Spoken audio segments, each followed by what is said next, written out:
Hi Pop Culture Pals, I am back today with a small haul of mostly pop culture toys that I got mostly from one Whatnot seller. It always amazes me when a seller opens up a storage unit full of collectibles, some of which look like they've never been out of the box. So let's take a look at them together and play a game of what do you think is going to sell for the most money? I'd love to hear your answer in the comments below, and I will update on a future video to tell you. We're going to start with an item, honestly, I may have actually shown before, but I don't remember doing it, so I wanted to bring it here. This is a really rare item. This is Small Soldiers, remember that movie? And it is a promo item that was given out at Toy Fair when the movie came out. A very, very heavy-duty metal figures. I don't know if it's going to be able to focus. Let's see if we can get it. It does say Toy Fair on the bottom. There we go. Just barely get it there. These I actually got from a person who was on the marketing team, so they knew that what they were, because honestly, if I'd found them, I probably would have thought they look like a giveaway to go with a like a promo you might get when you bought a movie or something like that. Really high quality, super figures in this box. So when I picked this up, it was the only one listed on eBay was in the several $100 range.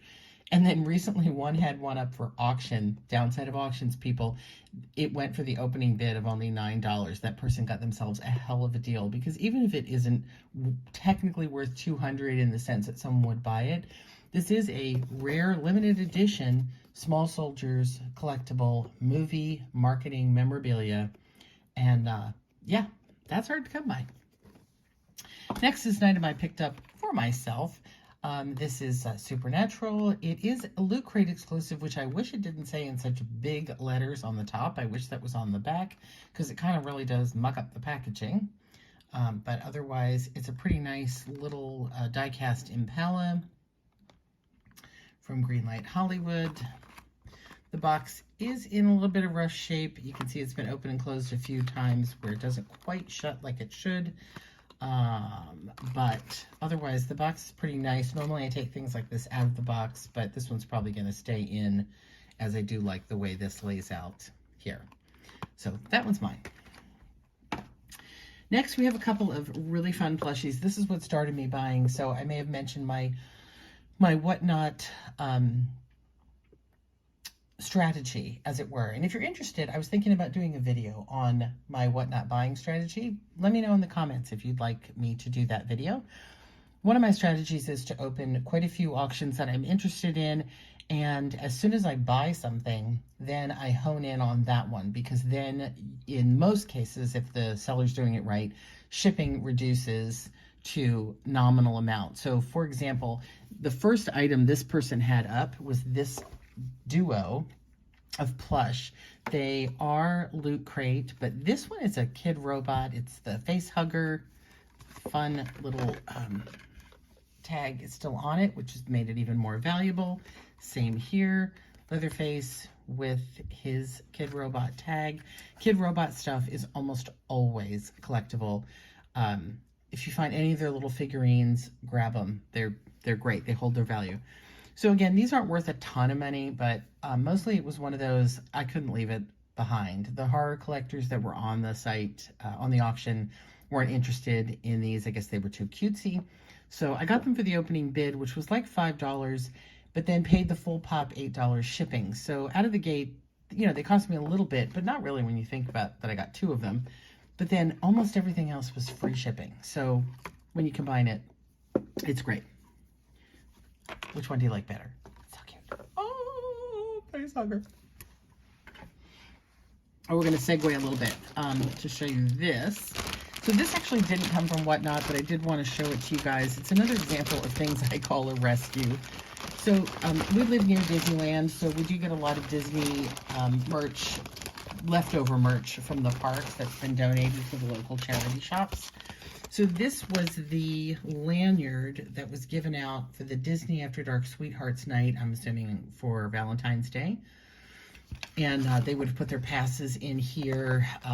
It might have been one of those food events where they probably got drinks and special treats on a punch card that they carried around. My little charity shop wanted $1 for each of them, and I just bought everything they had left, which was 5 of these. It's a pretty specific lanyard. It's not going to be an easy sell. I'm probably going to end up combining it with other lanyards, but I'm a sucker for Disney lanyards. I don't know why. I just love these things, and yeah, I buy them all the time. Probably even when I shouldn't. We're also going to take a segue over for this item because it's big and bulky. This I picked up at a Star Trek Whatnot auction. I showed you a lot of the other items I got. There have been so many Star Trek specific auctions on Whatnot lately. A sign of the times, I guess, that a lot of the baby boomers who were in love with the original show are downsizing, or sadly we're losing them, and their collections that they have just kept so lovingly are going back out into the waste stream. And again, a lot of these pickups are pure love. They are rescues indeed. It's really rare that I see a piece of art. This is a nice matted framed piece. It says Hawks 80, so I'm assuming 1980. This was probably made for a convention to sell or hang in an art show. I used to go to Media West every year, and they had a big art show, that very popular art show next to their dealer's room, and I'm assuming many other conventions do the same. That's probably what this piece was made for. It is Kirk and Spock. It is a bit bromancy, shall we say. I think, correct me if I'm wrong, because I'm not quite wrapping my brain around this section of the art. I feel like what this isn't there a scene where Spock does the Vulcan mind meld with Kirk? And then Kirk reacts by screaming, or am I remembering wrong? Is that my bromancy brain remembering a Star Trek episode that doesn't exist? That's what this feels like from the hand placement, but like I said, I can't quite understand the structure here, but clearly Kirk is in distress and Spock is not, because he's Spock. So, really nice piece. Again, I'm hoping someone will want this to add this to their collection, because it is really well made and it's nicely matted, and yeah, somebody wants this, right? You want this? It's going to be on my eBay store soon, very soon. All right, back to the pop culture auction that I got the other items from. I did pick up the Walking Dead dice game. I don't buy a lot of Walking Dead, mostly because it's so overly merchandised that most of it doesn't hold a lot of value. But this was a sealed game. I also don't buy a lot of games because they're heavy, usually, and generally in a box much bigger than this, which makes them difficult to ship at a decent rate. So the fact that this was a smaller one, and the fact that it was sealed kind of convinced me to buy it. I think I'm sure I did look it up at the time of the auction and want to say that it had a value of at least $20, $25. I would have paid maybe $5 with free shipping. So yeah, I thought it was a really cool game though too. I like the dice the dice game. So, you ever played that game? Are you a Walking Dead fan? That's Tegan, right? With the bat? I only know it because of the Supernatural crossover, Jeffrey Dean. And then lastly, we've got I didn't even realize this was another Kid Robot. We've got 2 figurines, sort of. This is a Godzilla bunny from Kid Robot. So Kid Robot does bunnies, dunnies, and all kinds of unnies in their line. I-20, Godzilla 1954, final figure. It has a little keychainy thing happening here. Oh, with collectible bunny paw. I guess that's what that is. Oh, I guess it's kind of like a rabbit's foot. Okay, that must be their joke. So they're dunnies, and I've never seen it written this way. Bunnies are, yeah. I guess they started out as rabbits. So I guess that's supposed to be the joke of like a rabbit's foot, but in this case, it is a bunny paw. So in this line was the 1954 and the Mechagodzilla. Collect them all, all 2 of them. And there's the fellow on which he's based. Now, of course, the downside of this is this horrible crack in the box. So Godzilla's tried to work his way out. This is definitely going to be something for an out-of-the-box collector, somebody who prefers, like I do, to take the figures out and isn't worried about the condition of the box. My hope, and I will say hope because I have not looked this one up. I saw Godzilla and Kid Robot and grabbed it. That he's got a lot of value in his box, so selling him for a little less out of the box will still be worth it to somebody who can't afford the full price one. He's darn cute though, isn't he? This person was definitely a collector of cute monsters. And the last piece I have to share with you today is this Street Fighter Pixel Pals. Again, not, as I recall from having looked it up, it didn't have a whole lot of value, but it was enough that, again, when I had free shipping to get it and it was still in its box, that it was worth my grabbing. I do like these Pixel Pals. Again, they kind of do the retro thing for me. I am, if you haven't guessed, a bit older than the Street Fighter era, but my brother was a pro video gamer in the arcade days. He could work 1/4. Let me tell you, he could play for 20 minutes. We'd be standing there going, come on, we need to go home. So that's my my Pixel Pal knowledge comes from that era of my brother playing.